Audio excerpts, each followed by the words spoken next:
Welcome to the Rogue Asset Podcast. We have an interesting guest in the studio today. Today we're going to explore what does it take to secure a government contract worth $1 billion. Hear me again, $1 billion. So in this powerful episode, we're sitting down with Labrescia Dawson, aka Breezy. She's a founder and powerhouse behind Dawson's Management and the owner of Dawson's Realty and Mortgages. She made history by winning this government contract, up to $1 billion. Look, this is what most entrepreneurs dream about. This is not just a story of business success. This is a masterclass in vision, grit, strategy, and execution. Labrescia, welcome. Thank you so much. Welcome to the Rogue Asset Podcast. We are thrilled to have you. Absolutely. Thank you so much for the invitation, Mr. Daren. Thank you so much. Oh, man. We are just thrilled to have you here. I've known you for a few years. You're a great person. When I conceived this podcast, and I was thinking of unheralded entrepreneurs that don't get the shine, but they still go out there every day. You are definitely one of the people that went down on my list as a potential guest when I got this thing started. So I'm really thrilled to have you here. Thank you. And you're such a kind heart as well. So I am, you're one of those people, you deserve everything that comes your way. Everything great. Thank you.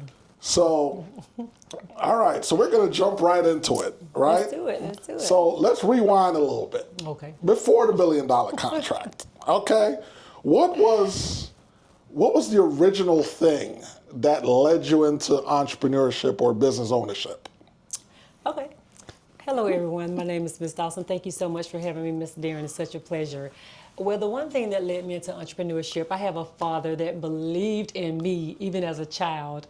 And I used to ask my dad all the time, Daddy, how you know God gonna do it? He said, he's gonna show you. I was 9 years old when I asked my daddy that profound question. And from that day to this one, he's always shown me that it's possible.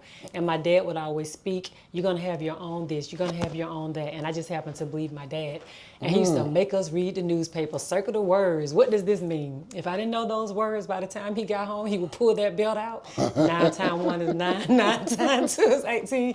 So he forced me to learn because he knew that we would need that eventually. He didn't want me really working for anyone else. And he just kind of groomed me from a daughter to a woman that you're going to have your own. And I believed him. Oh, wow. We need more fathers like that. I'm one of those fathers, by the way.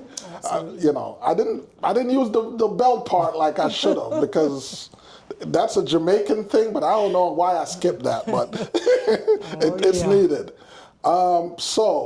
It's almost like you answered the other question for me because I was going to ask you, did you have any mentors along the way? Yeah. And it sounds like your dad was that mentor. Yes. I did see recently that he passed away. May he rest in peace. Rest in peace, Dad.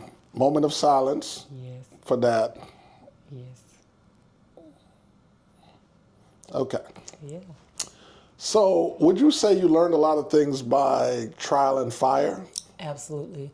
You don't just get here. It's been a lot of trial and fire. Just jumping out, leaping out. They say leap and the net will appear. Scared money don't make money.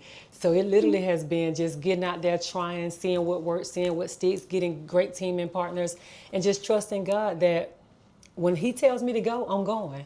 So I don't care what 10 other people may say here. If I get something here, I'm going with this right here. Yeah. That gut feeling. And, I've known you for a while, and like many things, everything from people outside looking in always seems like an overnight success, right? But I have seen this lady toil, study, learn, go to conferences, go to... get on a plane, go to this conference, come back, go to another conference. Yes. So she puts in the work. Absolutely. Has put in the work and still continues to put in the work. Absolutely. Whenever God gets ready to elevate you, you can just almost count when you get ready to go to another level. is going to come from some information you garnered or someone that he's going to bring into your life through a relationship. I did a quote the other day: I've made more money through relationships than money. People discount relationships, but that next relationship could catapult you into a whole nother way of thinking, contracts. So don't discount relationships. It's not always about money. Relationships are money. Yeah, they are. It's a different currency. They are. You know, that was probably one of the most important lessons I learned as a young entrepreneur. And it was funny because it was like a street guy that taught me that. And he said, what's the most important thing in business? You know, and I was young. I said, money. He said, nah, man. He said, it's not money. I said, what do you mean? He said, it's people. That's right. He said, the common denominator is people, no matter what you do. That's right. You know, it comes down to relationships. He said, whether you're talking about a traditional legal business or you're talking about, you know, on the street, which was where he's from, he was like, it's people. That's right. It's people. And I never forgot that. That's right. And, you know, never disregarded it. That's right. They can speak your name before you even get into the room. So you want your name to be great. Right. Yeah. Before you get in that room, you might get in that room. If your name ain't so great, you're going to hear a lot of whispers. Scratch. So what were some of the early challenges you faced trying to grow, especially as a woman of color in these industries? Well, I've always been a woman of color, so I don't lead with that being a disadvantage for me. For me, that's an advantage because you have so many of this but not that. So how do you take your color and use it as a king me instead of, oh, I'm not going to get it because I'm minority, there are certifications that I can get and I can compete with you. Had it not been for some of those certifications, I may not have been able to get in the room, but I'm not going to say, oh, because I'm this or that. I'm this and that's what's going to get me in the room. I double down on them. You know what I mean? You can lead with that, but I try not to lead with that. So there are always going to be disadvantages or perceived disadvantages. I just say go, jump, and the net will appear. Forget about all your biases. You forget who made you, and he didn't. There is no disadvantage when you're kingdom. So I don't speak. I try not to even because I'm the king's daughter. I'm gonna have it. That is such an important point because above all else, who do you belong to? That's right. That's right. You know, so that basically answered my next question. How I was going to ask is, were there challenges and how she pushed through? But she just answered that. Yeah. You know, she answered by telling you she knows who she is because of who she belongs to. Absolutely. You know. Go ahead on the part that C for you. Shoot. You basically know who went before you. Absolutely. There's no way you get here in your own. You know what I'm saying? People really are confused thinking that it is them, and it's not. A lot of people are. Yes. Therefore, because I know that I don't change when I so-called get here. I'm still the daughter I was to him then, and I'm the daughter now. Some people change when they think they've arrived, but if you know who you are before you arrive, there's no need for you to change. And man, I'm telling you, I have seen so many things in my lifetime and experiences that I am scared. So I always try to focus on do the right things. That's right. You know, because I've seen people gain a lot and I've seen it all been stripped away. Yeah. You know, to the point where some people are on the internet. They've become internet fodder now. And I'm looking at the greatness of what once was and what their contributions were. And now I'm watching all of that being ridiculed on the internet because of the way they've conducted themselves and are conducting themselves right now. And it's sad. You know, so, but that's an individual that anybody will tell you, it was always me, me, me, me, me. Me, me, me, me, me. And so, you know, I think sadly that's an example of where me leads you. Yeah. You know? Alone. Yeah. So, all right. So, I don't want to get, but we're in a good path, good path. So let me try to stay on track here. Okay, so how did you build credibility when there was no one watching? I always thought the world was watching because I knew one day the world would see. So you always move with, you already know you're going to make it. It's just a matter of how do you get from what you see in your mind to fruition. Right. But because of what I see is so real to me, it's tangible. Mm-hmm. You see, it's, yeah. So you just got to keep going, keep pressing. No matter who's watching, do it as if the world is watching, but you still have to have integrity with yourself. You know what I mean? Like if I expect someone to join me one day, I have to build a foundation in which people want to come and help. You know, integrity, just keep going, making sure you're saving your money so when it's time to get staff members, you've already been saving, going through Miss Paula's class. You know, she's already telling us when you get these contracts, and you're going to get them if you go through her class and apply yourself, go ahead on and start stacking your money. You don't want to hire people and then you don't even have money to pay people. So just leading with integrity, just knowing one day that I would do big business. Remember, my dad spoke that when I was over here.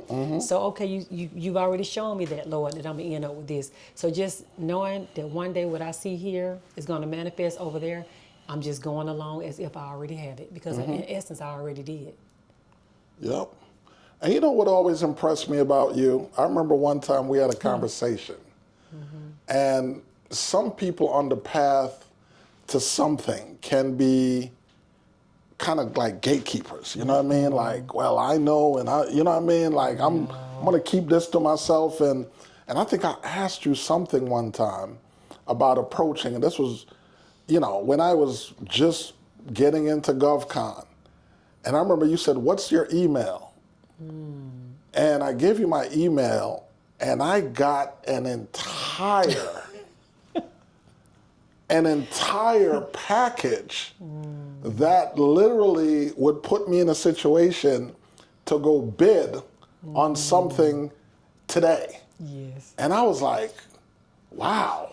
Yes. You know what I mean? Like that was big because a lot of people, you know, they don't do that. They kind of brush you off or they send you down some back roads and whatever. And that always stayed with me.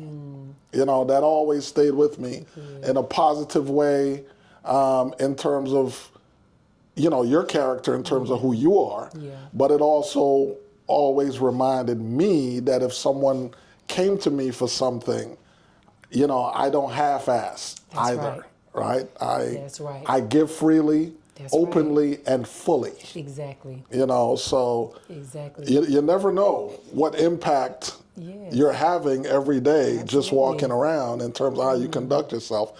And that's a perfect example. Well, thank you so much. What you make happen for others, he's going to make happen for you. So because I did that, don't even remember that, but you don't know how many doors have been open for me because, you know, it's a circle. Yeah. It's just a circle. And and there was nothing that you don't even remember. I'm glad it was able to help you. Oh, yeah, absolutely. Yes. Absolutely. Thank you again for that because that started me on the whole path of kind of seeking that and signing up with Miss Paula and taking it and, you know, on that journey now. You just never know who's going to be the next. No. So you try to help as many people as you can and just pray to God somebody makes it. Yep, exactly. And they'll remember you. But even if they don't. Even if they don't. Yeah. You know. So, I got to ask you. So, you had spent years in real estate. You had built a solid foundation in real estate. How did you discover government contracting? Yes. Okay, so when I got my real estate license, I like people, but I don't really like driving people around in my car. So basically, I did not go down the traditional real estate path. I stumbled into selling REO properties for like HUD, VA, hedge funds, banks. And I love that because if you just do real estate on that level, you're only as good as the last property you sold. Meaning if I only sold 2 properties this month, I only got those 2 commissions. And so your bills don't know that the bills don't account for all of those things. Right. But when you get a client like a bank or a hedge fund or a entity like the government, they're going to feed you all of their stuff. So you never really go it's not contingent upon you driving someone around in your car. Right. And then you not waste time, because I'll still do that if I need to, but I like having money in the bank. If this deal falls through, I got some rental properties, or I know that this entity is going to send me several properties, maybe hundreds, opposed to this one deal that my bills is contingent upon that. So I stumbled upon that just by selling government properties. When I first got my license, I kind of stumbled into that business, and I love it. I love it more so than riding someone around. Gotcha. So you would say an unexpected opportunity. Yes. That happened. But I'm telling you, unexpected to me, but not to him. Exactly. Because he already knew, you're going to pay attention to this. I'm going to show you how to become an asset manager. Managing those REO properties is what positioned me now to go after managing the government property as an asset manager instead of an agent. Same stuff, but he's going to show you the other side to it. Absolutely. So the Bible say, don't despise small beginnings. Someone could say, I'm not going to sell those raggedy bank properties, but look what the exposure did for me to go after something so much bigger years later. Didn't even know. Didn't know. It was but all I knew part the of the information. Now I can put it in the proposal and tell you what I've been doing for 20 years and now win a $1 billion contract. Right. So don't despise small beginnings. Absolutely. That's how those two worlds collided. Whew. Don't despise small beginnings. No. So many people I know, my friends, I'm not selling those raggedy properties. No. They stink. I'm like, give me the dirty house. Because I can see past that. You got to be able to see past what's in front of you. If everybody see it, it's not, you know what I mean? If everybody see it, if everybody was Elon Musk, it wouldn't be an Elon Musk. Nope. You got to be able to see past what everybody else don't see, so that you can position yourself to be the Elon Musk or the $1 billion contract. Yeah. You know, whether you're talking about a situation or whether you're talking about, your future, you have to be able to see and know who you are. I think that's everybody that's ever come across, for example, Kanye West will tell you that Kanye was talking about him being Kanye and everybody else was like, man, you're just a producer. But Kanye didn't see himself as just a producer. You better speak. He knew he was an artist. And he knew he was going to be a big artist. Oh, my goodness. So perfect example. Like we're giving you examples. Musk and I just gave, they see it. There's another guy that I was associated with for a while. His name is Scooter Braun. And I met Scooter when he was a student in Emory. And, I was in the music business at the time, and I told Scooter, I said, you remind me of somebody. And he was like, what? I said, I've seen this before, all the stuff you do. I said, I went to college with a guy named Puff. And you guys exhibit the same type of thing at a collegiate level. And at the time, I tried to bring him into my management company. Him and my partner clashed. And so I wasn't successful in doing it.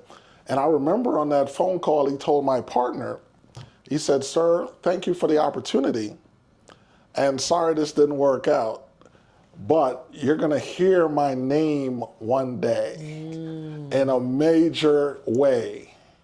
And I'll never forget that he said that, and that was a level of confidence he had. And Scooter went on to manage, discover and manage Justin Bieber, all of these people. He has produced TV shows, movies.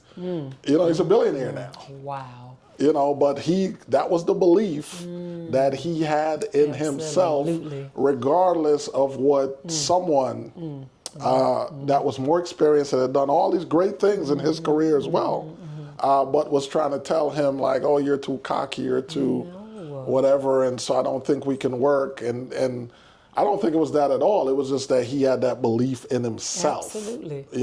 And yes. So, yes. Perfect example. Exactly. I love that story. That's a good one. Yeah. So, government contracting is often called by some as the long game, right? And I've seen you, it has been a long game for you, definitely. But share with us, what were some of the first steps that you took?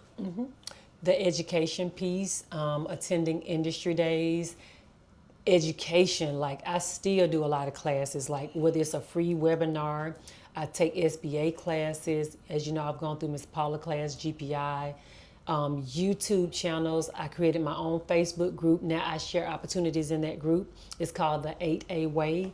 And I just try to share information as I get it because it's so much to digest.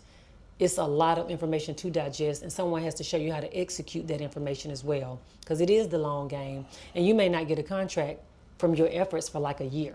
How do you sustain yourself? So keep your day job until you start getting contracts, and so you can just kind of wean yourself off when the money starts to make sense.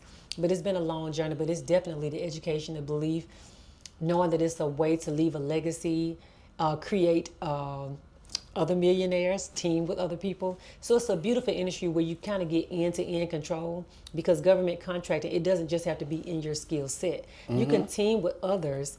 They can use your certifications, and the sky's the limit. Even though the government now is trying to dismantle all of these government agencies, now it's probably going to be more opportunities for us. And I would implore people now to start trying to get on the GSA schedule, because they're trying to dismantle like the 8A program and all of these other things. But you're still a woman. They still have the hub zone. They still have the GSA schedule. So there are other opportunities. And we know that the Department of Defense is not going anywhere. DOD, they like to fight. Department of War. The Department of War, I'm sorry. That's probably not going away. So we want to look at their budgets and see how you can go that way. But they do training. The soldiers need places to stay. The National Guard may be coming to a place near you where you can maybe figure out how to do hotel deals to get them places to stay. It's just, now it's time to think outside the box. It's going to be even more opportunities. And Customs got a really big budget. Yes, and the ICE facility, does that fall up under DHS, Department of Homeland Security? So look at all those budgets, and they're going to need that work. Yeah.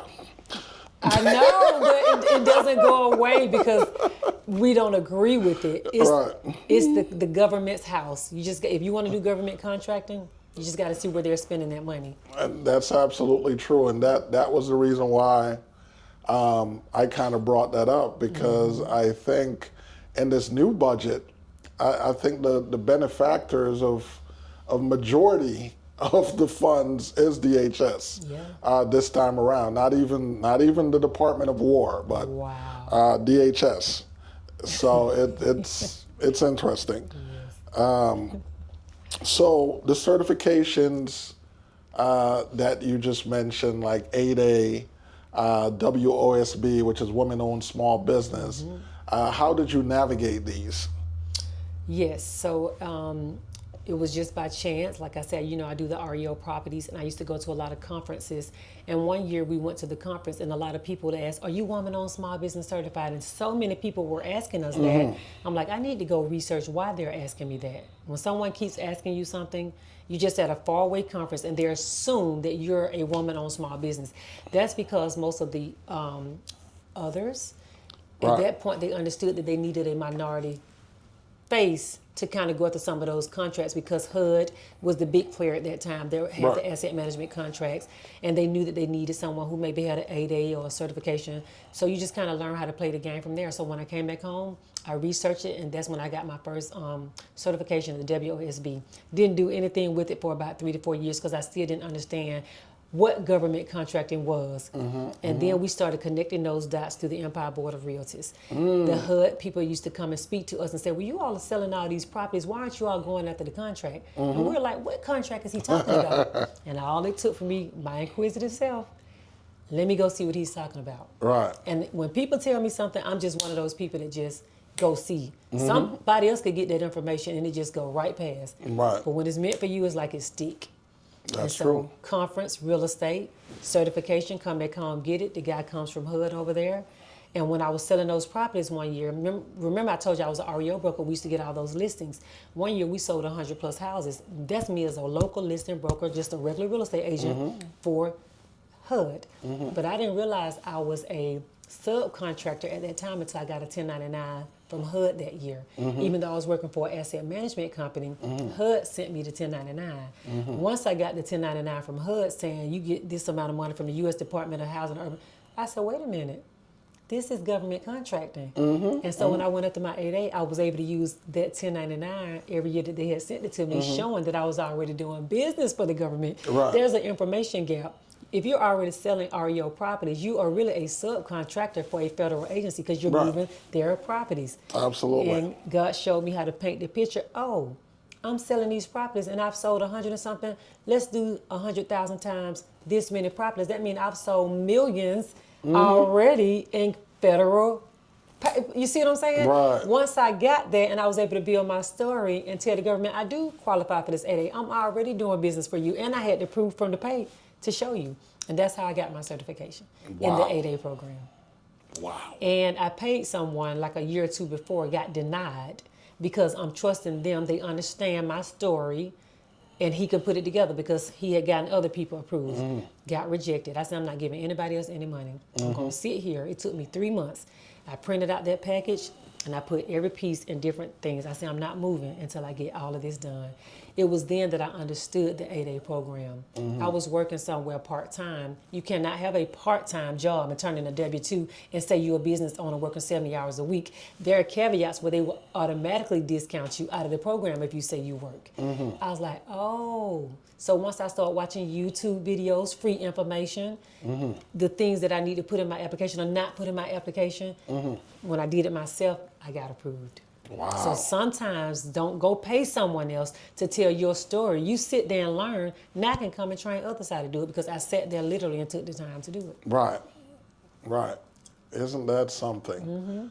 Yeah, a lot of times, hey, that's the bottom line. No one else can tell your story the way you can.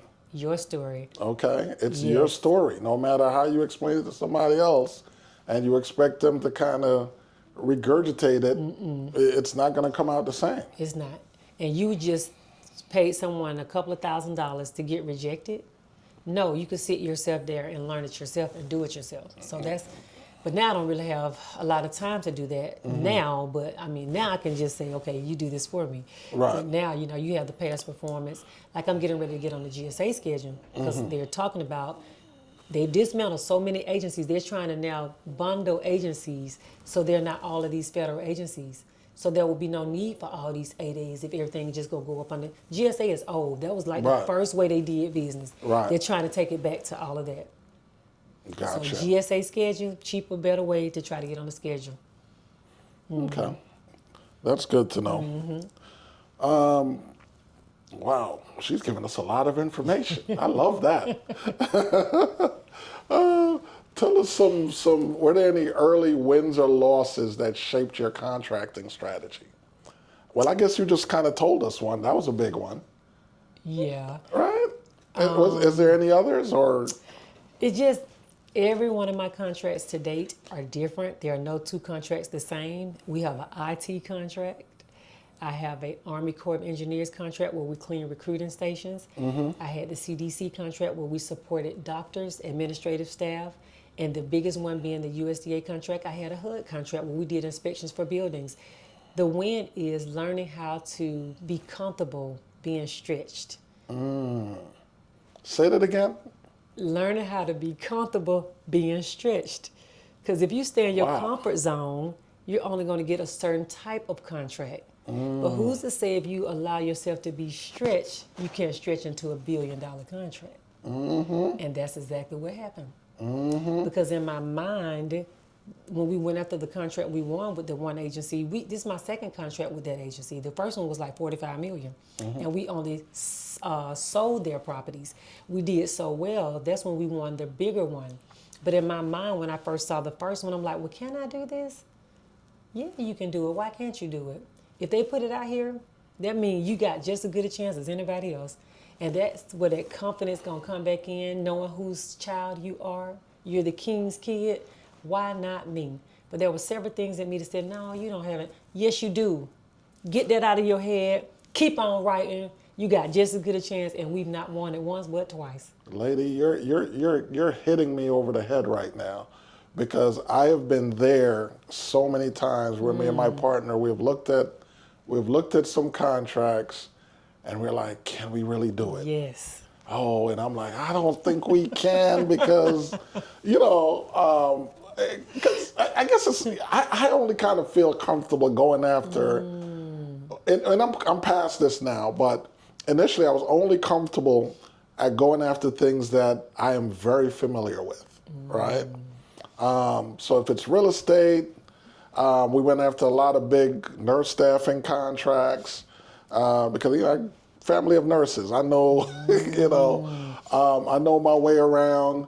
And so it was like the comfort things, you know, and the military stuff, a lot of servicing the military, former Army, so I was comfortable, you know, but there were some things that we probably should have went after that weren't so comfortable, and we didn't. So We I don't didn't. know if you realize that the Holy Spirit is also called the Comforter.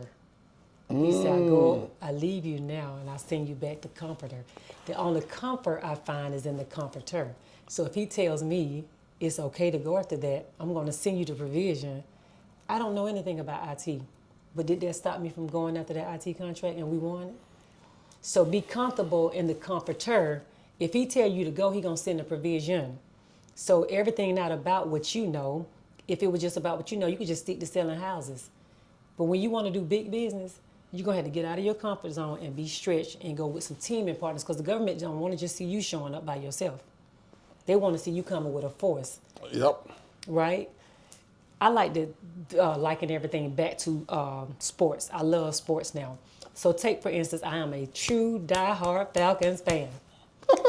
I am. And I'm not a fair weather fan. So the other day, they go show out and embarrass this city by coming home 0-30. And I said to my fiance, somebody's going to get fired tomorrow. Because what you can't do is have a whole team. The kicker don't kick. Right. The quarterback don't quarterback.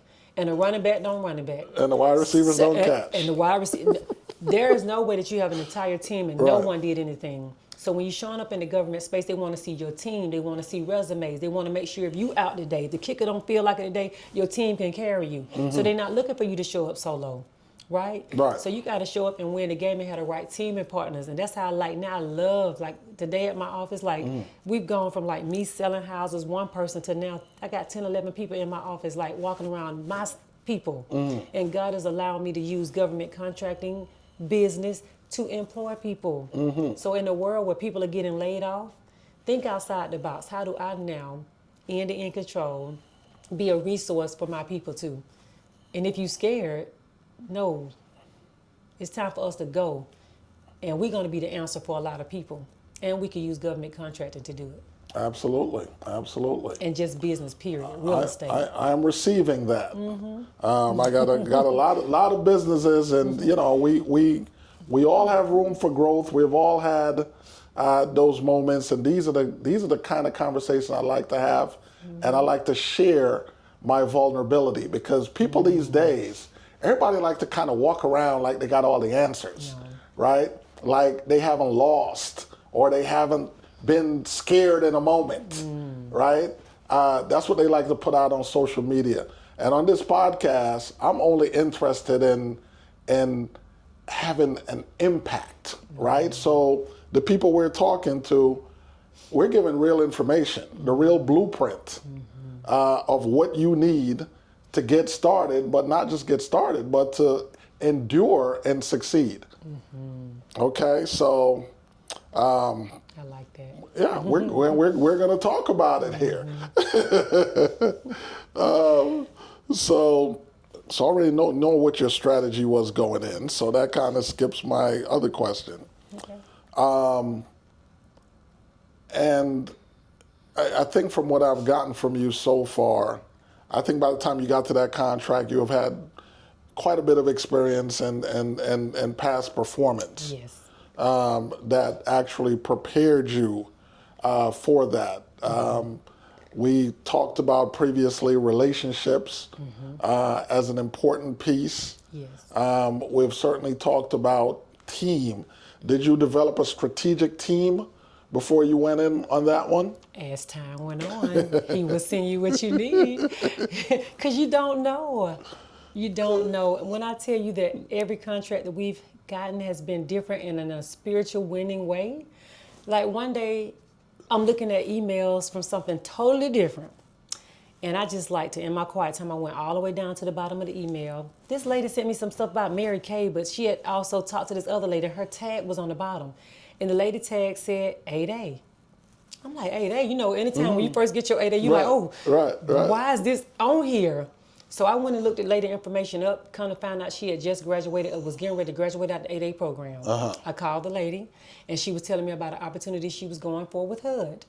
For some reason, she introduced me to the contracting officers. They fell off. We ended up winning that contract.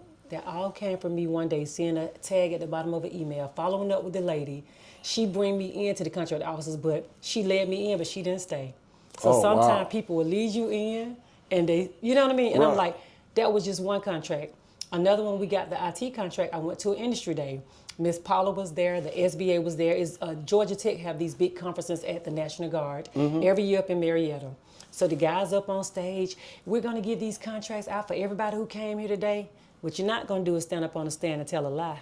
As soon as he got out that stage, I beeline to him. I said, you say you're gonna get some contracts next year? I went and got Miss Paula, and my SBA rep was there. I said, say it one more time. I said, y'all heard what he said, right? I got his number.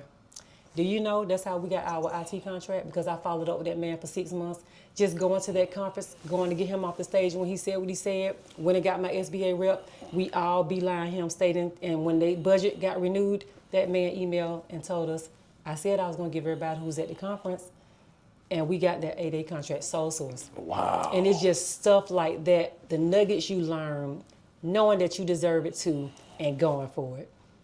Yes. Girl, preach. The missing step is going for it. We lack confidence, and that's probably due to a lot of things. You know what I mean? But we deserve it too. Oh, absolutely. We deserve it too. Absolutely. Yeah, I love your faith, your belief, you know, and, you know, Daddy certainly planted a very strong long-term vision. Yes, he did. That has withstood the test of time. Yes, sir. You know? So tell me, in your life right now, what has changed since these contracts? More work. More work.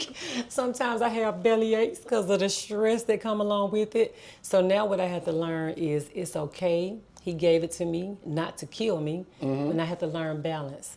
So those are things I'm learning now. You getting that team to come in, trusting program managers, program directors, because you got to remember, I got the real estate mindset of I got to do it on my own. You have a team, so now you have to be able to rest in your team. Right. So learning how to rest and balance out my life. That's where I am now. Okay. Trying to learn those twos. All right. So that's business. What's up with the family part? Oh, well, I'm engaged. So Congratulations. I'll probably be getting married in the next year. Okay. Yeah. So yeah, family, kids are good, everybody's good. So my daughter's working with me now. I've been trying to beg my daughters to come work with me. So they're getting their real estate license. Now everybody can see the vision. Right. I wasn't just imagining. Right. It's real now. So yeah, just trying to level everyone up. Yeah, a lot of times when you know when you're the visionary, it's a tough thing, you know, because it's like you're saying some stuff, and everybody's just kind of looking at you. I've certainly gone through that with my family. Yes. Probably still going through it now. I was telling my mom something I'm about to do, and she was just like, she was quiet and listening, you know. But I think her experience with me now is, if he says he's going to do it, I know he's going to do it. So He's going to do it. You know, so I imagine your team has gotten bigger. Yes. Okay. Much bigger. Not just bigger, y'all. Much bigger. Much bigger. Yes. It's been a blessing. It has truly been a blessing. Just being able to change people's lives. You know, you could take your team out. Everybody goes to Top Golf. I have a G baby, and she was like, we was like, you don't want to do real estate? She said, no, because I watched G-Ma work so hard. So now you have to learn that sometimes our kids may not want to follow our footsteps because all they do is see us, the negative part of trying to build something. So be mindful to show them business can also be enjoyable and not just us working all the time. So now I have to make sure that she sees me enjoy myself too, so she will want to become a business owner. That's where that balance comes in for me, hearing her say that. No, I don't want to do that because I see you work all the time. Yeah. So now I need to balance that thing out.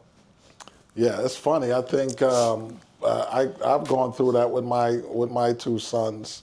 They definitely wanted no part of real estate, but they did embrace or have embraced the entrepreneurship journey. But they also took it to something else I've always said, which was I always told them that although it appears that I work so much, it's really enjoyable to me because all my businesses, it's things that I love to do. Absolutely. So both sons have kind of taken that and ran with it. One is has a photography business, and the other one is an entertainer. So, so they're both, independent and doing their thing. Living the dream. Yeah.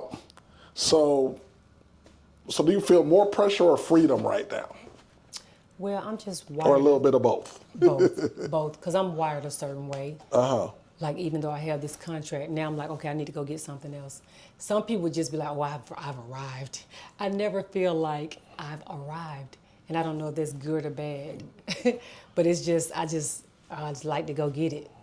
That's great. I mean, Yeah. for me, it's great, but, it's because we're wired a certain way. Some people are hunters and hustlers and others aren't. So Others are layers and lacquers. So, some people get a little something and they're just like, okay, No, man, I'm not good. me. I'm good, No, it's on to the next, Yeah. Okay. So you built a nonprofit, didn't you? I don't have a nonprofit, but that's something that I need to do too. My fiance Okay. has a nonprofit. Okay. I thought I had gotten it that you, okay. So philanthropy is definitely Absolutely. in your future, though. Yes, absolutely. Because I just give so much anyway. And there's such a lack with this housing and stuff like that. You have so many people that are unfortunate. How do you bridge the gap with knowing that there are a surplus of properties and people sleeping on the street? And maybe a nonprofit can help channel those through these government programs. So I don't just want to use government to get rich for me. How do I take that same government and now bridge the gap for our people? Grants. HUD has all these things. There are proposals that you can write and get stuff like that, like the HUD housing counselors and stuff like that. So I need to figure that piece out through the nonprofit piece. Got you. Okay. Yeah, it'll be a great connect in addition to your legacy. It would. Yeah. Because it's not about you and making money. Okay, now what? Yeah. Yeah. I agree with that. We're all getting off the planet. Yeah, it has, you can't take it with you. You cannot. So funny story, like you said, my dad just passed and he had a property. When he bought the property, me and my brother went to the closing, so he put our name on there at that time. So basically, since he's passed, the house automatically reverts to us.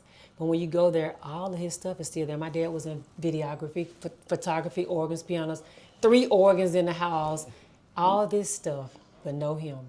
Oh, wow. So you don't take any of this stuff with you. So when something like that happens, it's just like it's just like a vapor.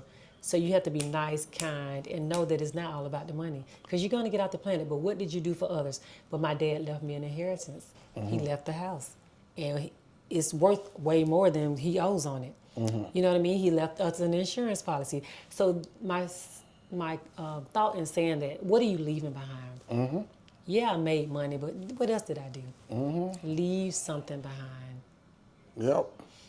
Yeah, I'm telling you, I think it was a couple years ago when Steve Jobs was on his deathbed, and he was like, I would trade all of this for life.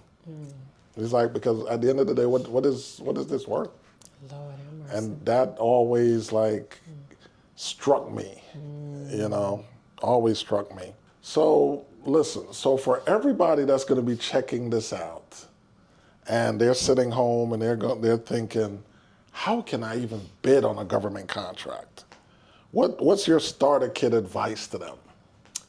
Well, I would say there are plenty of free things on YouTube that you can look and subscribe to. There are so many government contract groups on Facebook. The SBA has a ton of resources. Fed Bid Speed has free stuff.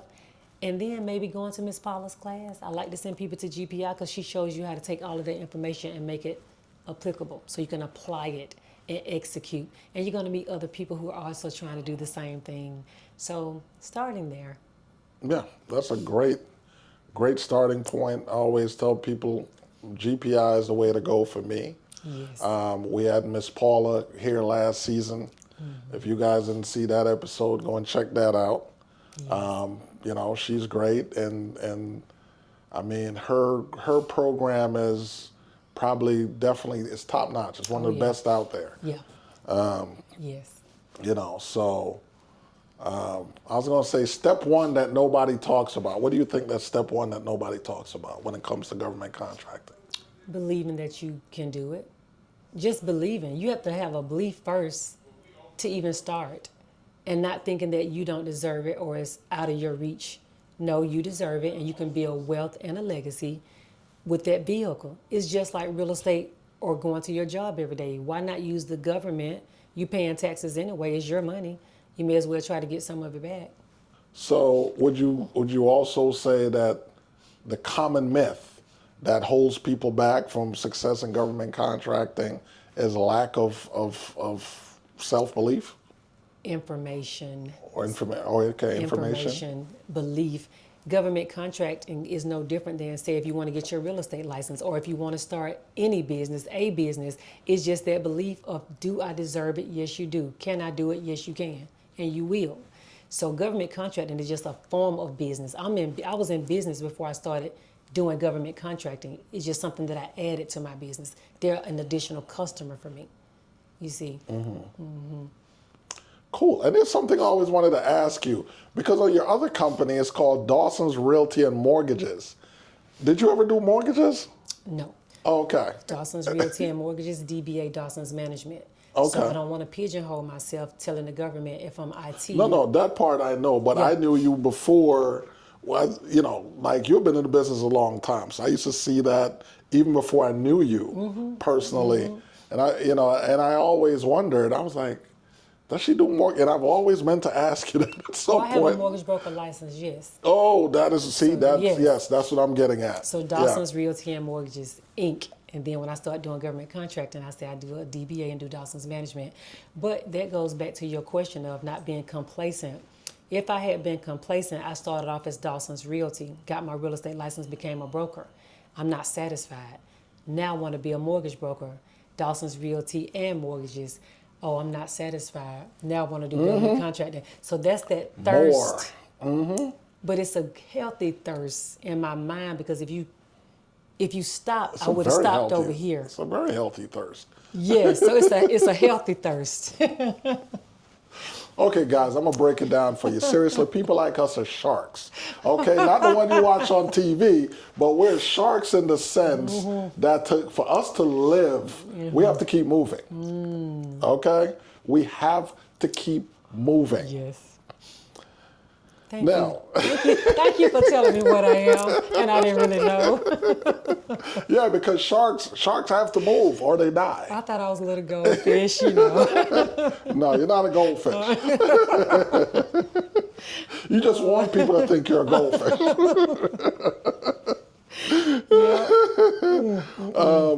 What is one thing you wish somebody told you before you started this journey? Journey being government contracting and just doing business, period. Business journey. I know your dad taught you a lot, but is there anything that you would say he missed that you encountered? Yes. Okay. Being so trustworthy. And my dad tried to tell me, because my dad is former Marine. And I remember one time someone did something to me disrespectful. And I was like, well, I'll let him come back. He said, no, you never give a person a second chance to take you out. He said, I've been trained to kill. He said, if they're going to kill you, you're going to kill them. Don't give them a chance to come back and destroy. The next time they may destroy you. But I'm so trustworthy where I would allow people to do things, be like, well, they didn't mean it, and trying to explain away why you just disrespected me. And that's just my female part of me. And he just tried to train me how to be a soldier like him. I adopted a lot of his things, but being that female overrides some of that. He is so right on that. I remember as a kid, I used to learn a lot of things from, even watching movies. I would adopt stuff. And I remember I saw a Shaka Zulu movie, Okay. right? And Shaka always was saying in the movie, never let the enemy rise again or he will fly at your throat. And I was like, but then in the movie, Shaka made the same mistake, and that's how he ended up getting killed. Oh my goodness. And so that stayed with me. And so when I tell you I am not the one, right? Because I saw that in that movie as a kid, and it just kind of stayed with me. Goodness. And I was like, never leave. That's good. There's just some movie stuff that kind of stayed with me. That one, and I would say in The Godfather, when the Don went off on Sonny, and he said, a man that does not spend time with his family is not a man at all. Oh, wow. And that always stayed with me. Yes.